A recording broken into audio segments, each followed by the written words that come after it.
Hello, welcome back to Piers Rocks. This week I got a bit distracted and made a remote control for the pet, and not this sort of remote control.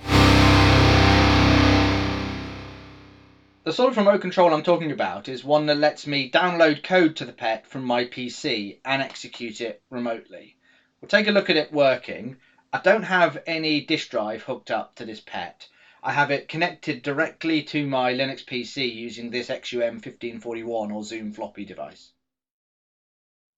Let's see this remote control in action. I'm sorry I'm sitting in the gloom. I wanted to make sure you could see the pet screen just as well as possible. And the first thing I'm going to do is load a small machine code program to the pet. It's about 120 bytes long, and I'm loading it to address 6000 hex on the pet. Because it's such a small program, it should load pretty much instantaneously. You'll see a little bit of activity on the first line of the pet screen while it's actually loading the program into the pet's RAM. There we go. The program is now loaded. Now I can execute the program on the pet using this command, the execute command, and telling it to execute the machine code at address 6000 hex. There we go. All loaded and run remotely. Now let's download a basic program to the pet and have it run that remotely.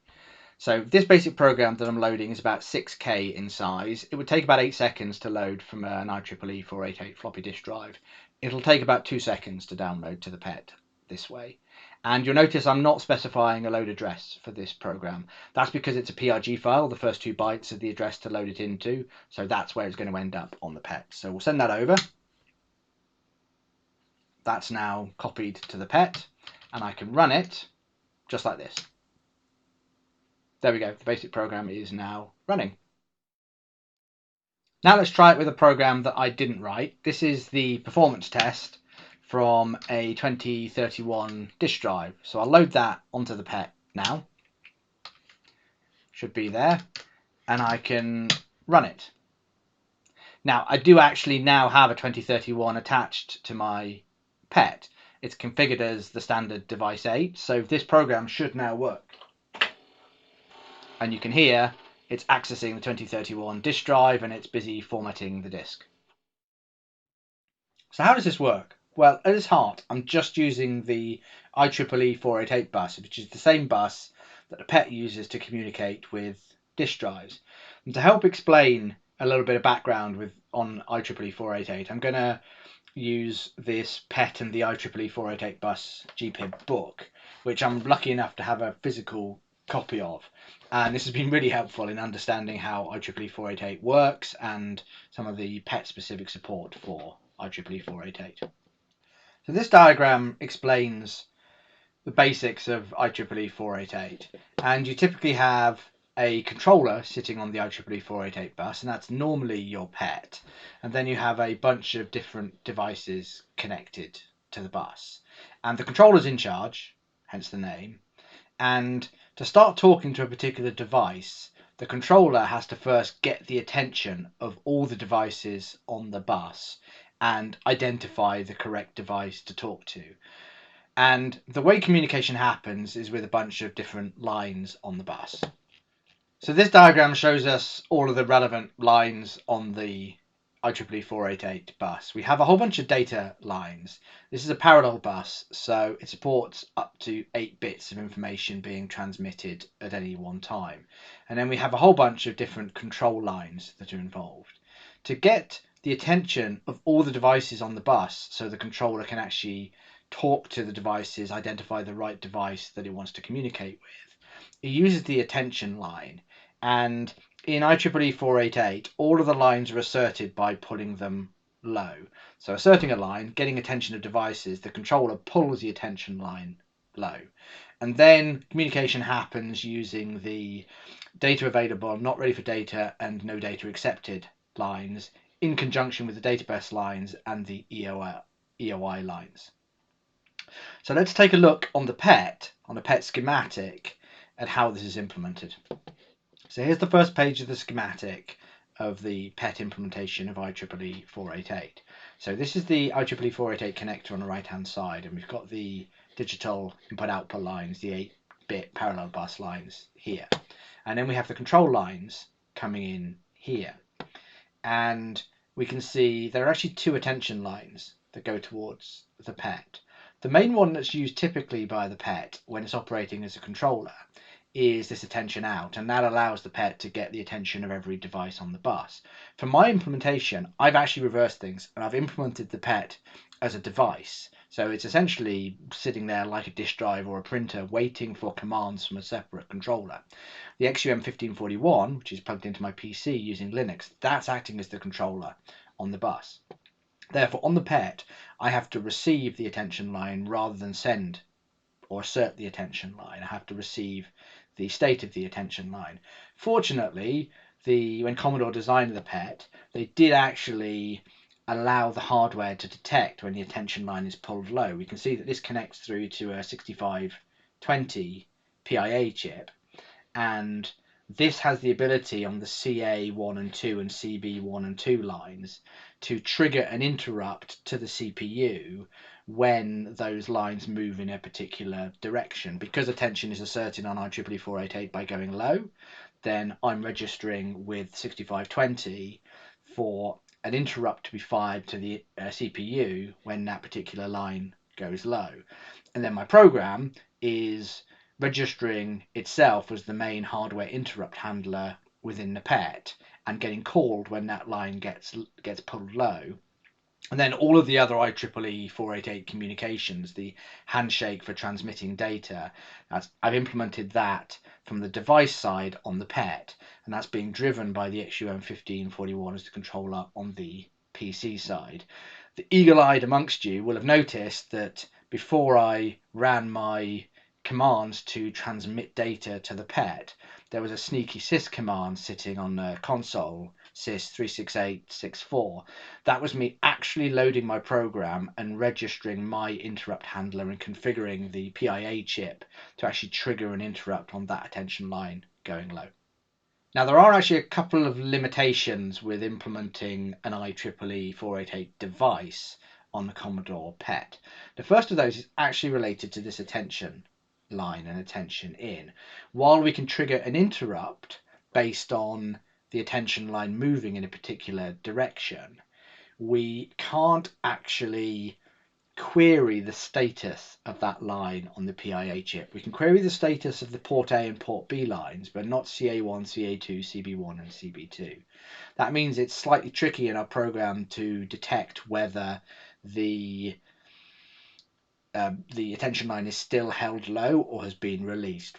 I probably could, once the attention line has been pulled low, register for a new interrupt when it goes high again, but that would be quite complicated within my program, and right now I've got it squeezed down to under a kilobyte in size.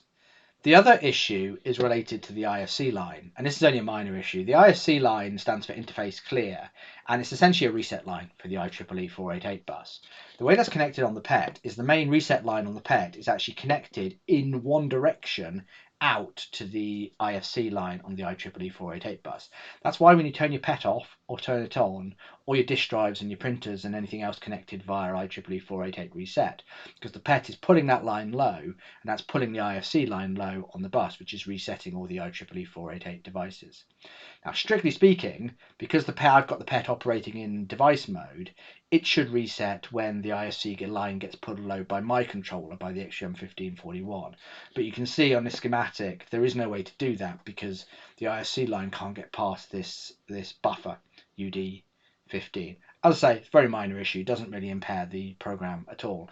In fact, you saw through me testing the 2031 with the performance test program that actually my program isn't interfering with the PET's ability to still have normal IEEE-488 controller support. When my program actually executes a machine code routine or runs a basic program, it resets the IEEE-488 bus to its usual state and deregisters its interrupt handler so it doesn't interfere with normal program behavior. So out of the box, you can use this program in one of two different ways. You can either do what I was doing there, which is write it to a 4K EEPROM and install that in your PET. I've installed it at 9000 hex. You can also install it at 8000 hex if that socket's free in your PET. In this case, all the program code is kept out of the PET's RAM, so it doesn't interfere with the basic memory area, but the program does require a small amount of RAM to run, and in this mode it uses RAM from one of the cassette buffers, which are below the basic area, so it's possible it would interfere with some other machine code program you might have running on your PET. The other way of running it is a RAM program, loading it into RAM. You see, by default I'm building a version that will load into 7C00 hex, so right at the top of a 32K PET RAM space. And in this case, all of the RAM that it uses to run is within that program space, the 1K from 7C00 to 7FFF. And I also provide a D64 file in case you want to be able to load this in from a floppy disk. And then here's the test program that we saw as the first thing that I executed remotely on the PET. So why might this program be useful? I implemented it because I wanted to streamline the development process for the PET. I was busy working on a basic program for the PET, and I developed it on my PC, and I wanted to get it to the PET, but I knew I was going to find bugs and need to fix those, and I wanted to do all of that fixing on my PC, not on the PET. And I didn't want to be using one of my trusty disk drives to write a new version of the program to from the PC, and then load that into the PET and then test it out on the PET. Instead, I wanted to be able to get it to the PET very, very quickly. And I remembered a video I think Commodore History produced a few months ago, where he talked about back in the day a PET developer using a mechanism to send, I think he was using serial to send program data from one machine, maybe a C64, over to his PET. And I thought, well, how would I best send information to the PET? Well, I'd use the IEEE-488 bus because I've got the XUM1541 to allow me to connect that into a PC, and presumably I could send data pretty quickly because I can use the parallel capabilities of the IEEE-488 bus. And it all went from there. It's slightly ironic that I was trying to avoid having to copy lots of versions of a program onto a floppy disk and then load them floppy disk on the PET, where I spent the entire of the last week doing exactly that, getting this loader program to work. But I've got it working now, so I can very quickly and easily get new versions of the program I've been working on onto my PET to test them out. Now, one other use case I've thought for this remote control capability, and I don't know how useful this actually is in the real world, is in being able to trigger multiple PETs to do the same thing simultaneously. If you want to synchronize two PETs downloading and launching the same code, you could do that with this loader. You could have them both sitting on the same IEEE-488 bus. You could have them both listening as the same device ID. By default, my program listens on device ID 30, which is the highest device ID that's allowed. You could listen on device 8. You could have multiple devices listening on the same address. And then you could send the same program to both simultaneously, and you could get them to both execute the same code simultaneously. There's obviously going to be a little bit of delay, one machine versus the other, but it's going to be pretty close to within the order of a few microseconds. So what did I learn during this process? Well, first of all, I learned how to use my oscilloscope a lot better. So in terms of developing the IEEE-488 device support for the PET and debugging that, I had to use my oscilloscope quite extensively to get the flows working. Second thing I learned was I got a lot better at reading data sheets. I still find myself going through data sheets time and time again, getting more and more details from them. In fact, I found I chased after one particular bug I had in my program for quite a long time before I realized that I'd misread the datasheet. I was triggering the attention line off a positive move, so from low to high, rather than from high to low, which is what I wanted. And it took me ages to work out why my program was running a bit later than I expected, and that's because the controller had pulled the attention line low, sent some data, and then pulled it high again before my program was even running.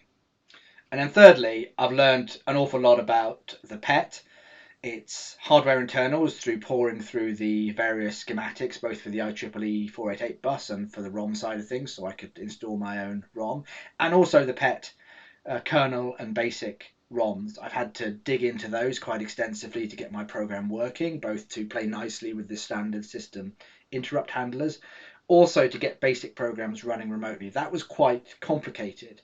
because I'm not using the standard load routines. And when the standard load routines have loaded a basic program in, they go through and set up a whole bunch of basic interpreter pointers and other state in the system so that it's ready to launch the program.